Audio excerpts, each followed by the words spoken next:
Hey folks, welcome back to the Transplant Helper again today. My name is Jim Merle and I'm extremely excited because it is that time again. It is time for yet another edition of our Transplant Helper 2-Minute Tuesday, where I try to compact 2 minutes of valuable information in a short span of time. Yeah, I know, I have a difficult time doing that, but we're going to try it again today. While we're doing that, I need you to do two things for me. Number one, be watching the timer up here in the corner. Going to put a timer right down here. Be checking it out. Watch closely. See if we make it within the time frame. And number two, also, you better be listening carefully because I'm going to be talking pretty fast today, probably even faster than normal.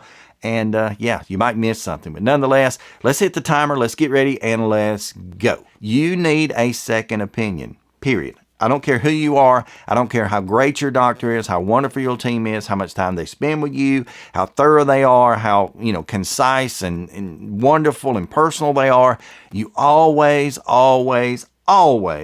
did I say always? You always need a second opinion, period. Every single time you go into the doctor, every time you sit down for some type of evaluation, some type of treatment, some type of appointment, clinic visit, you always need a second opinion. There's a very, very easy way to do that, and it doesn't involve having to argue with your doctor and ask for that second opinion, which likely just might offend them, at least sometimes does.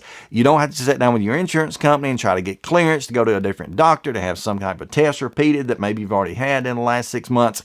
That's just a headache. The way to get your second opinion every time, very simply and very easily, is just to simply ask them why. After they've done their examination, after they've done their evaluation, and after you've had your discussion, just you and them going back and forth, when they give you a treatment option or a plan going ahead, just simply look them in the eye very kindly with a very calm voice and say, why exactly are we doing that? Why are we choosing that path as opposed to something else? And be careful how you say that, but nonetheless, just ask why, because in doing so, you're going to make a couple of different things happen. Mainly, you're going to make them stop for a minute. You're going to make them pause. Maybe you've got a doctor like I do that's extremely busy and they're trying to get to the next room or trying to get out the door.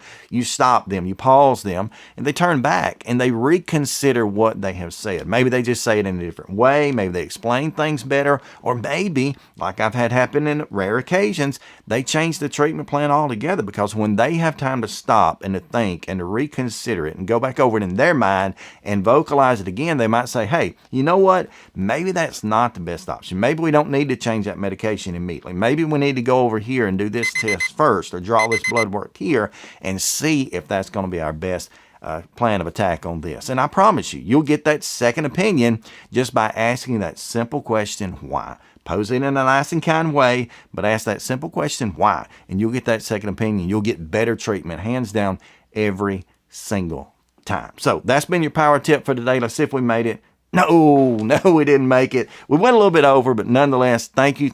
At least I tried, right? Thank you for joining me today. Thank you so much. If you like this video, give it a thumbs up. If you'd like to, share it out with someone. Anybody who goes to a doctor could benefit from this. And please consider subscribing. The large majority of you watch the videos almost every day, but you're not actually subscribed. Please hit the subscribe button and the bell notification all beside that, and that would be a tremendous, tremendous help. By the way, I know some of you already, you've been kind of lusting over my hat right here. My hat right here says, saved by an organ donor. This was given to me by a great friend of mine, a personal friend of mine, as a matter of fact, from over at UAB, Ed Staggs. He had it custom made, passed out to a few of us. So I don't know how you go about getting one, but it's still an awesome hat.